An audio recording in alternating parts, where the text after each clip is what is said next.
The little girl collapsed right at the hospital doors, face pale, knees giving out, fingers slipping from her father's hand.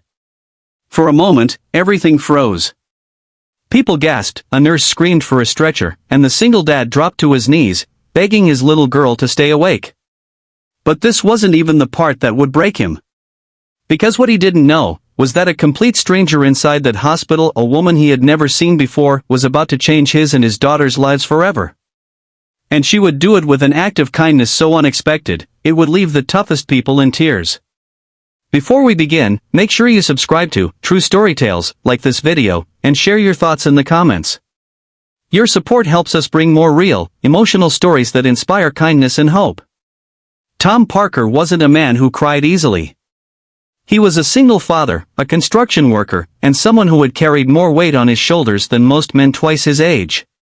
At 38, he had the hands of someone who'd fought for every dollar, and the quiet sadness of someone who'd lost more than he ever admitted.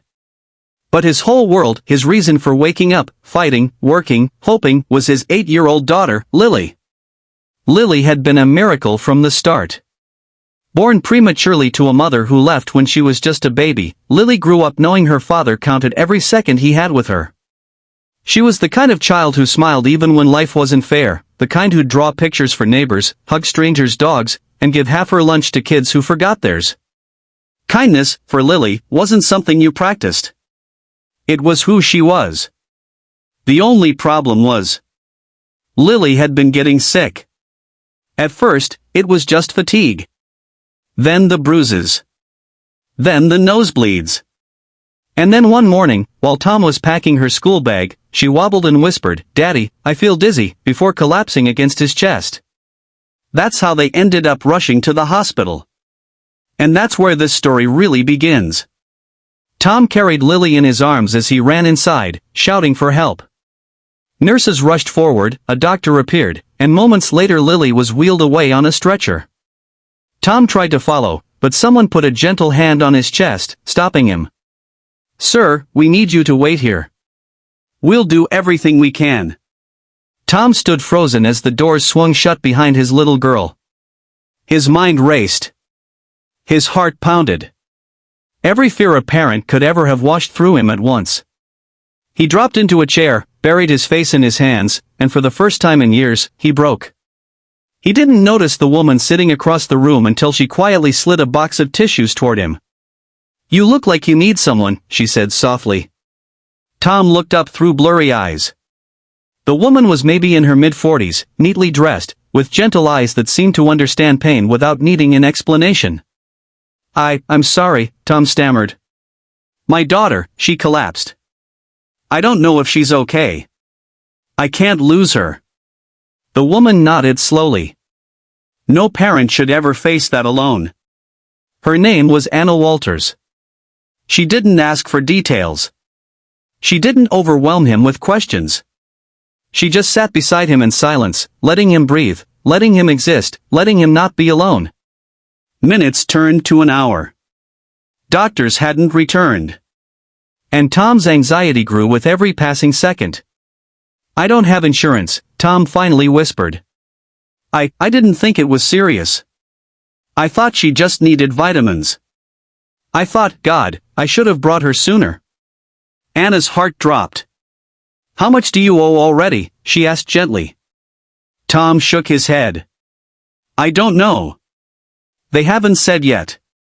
Last time we were here for tests they said I still owed over $2,000. I've been paying what I can, but..." He didn't need to finish. Anyone could understand. Just then, the doctor appeared. "Mr. Parker," he began. "We ran urgent tests. We suspect Lily has acute leukemia. We need to admit her immediately for treatment."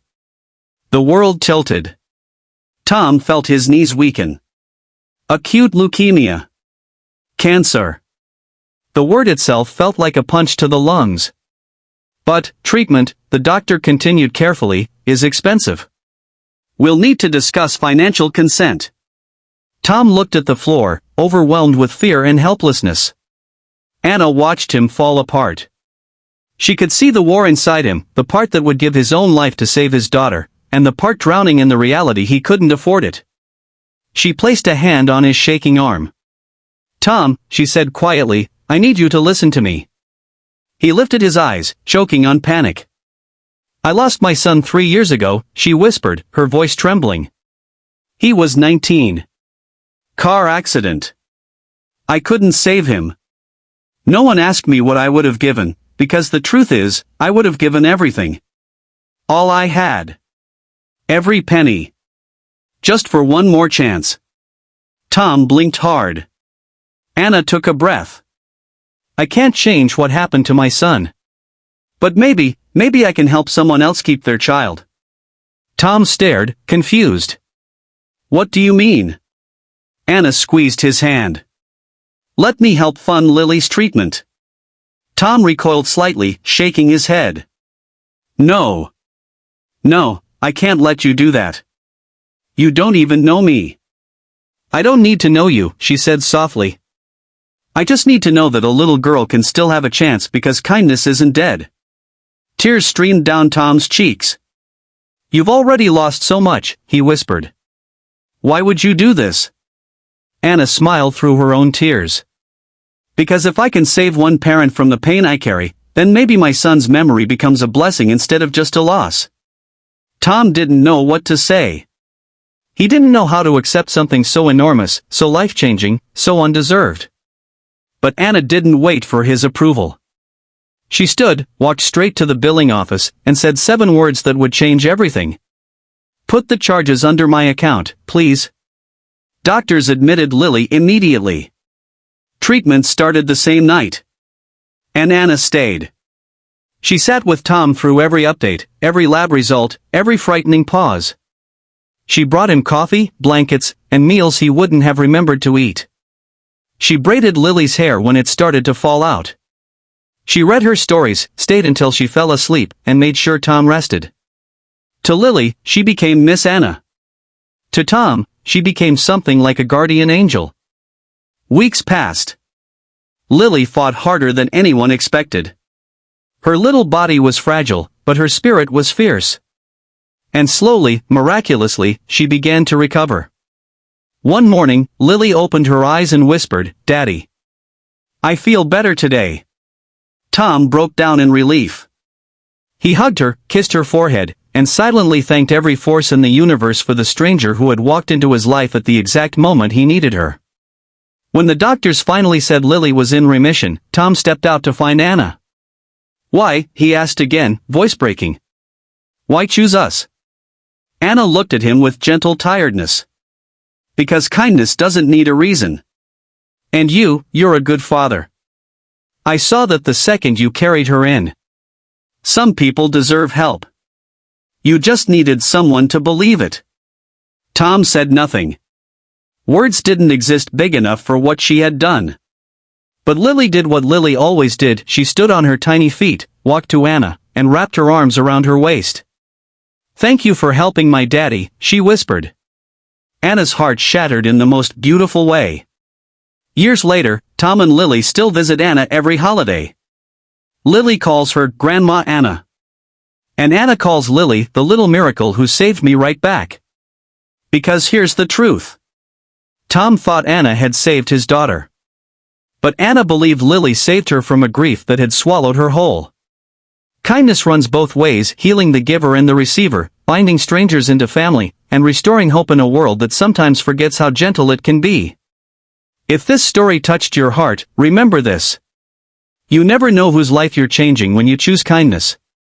You never know who is breaking quietly, who is fighting alone, or who just needs one moment of compassion to keep going. So be that moment. Be that light. Be that kindness. And if you enjoyed this story, don't forget to subscribe to True Story Tales, like the video, and share it with someone who could use a reminder that there is still goodness in this world. Kindness costs nothing. But it can save everything.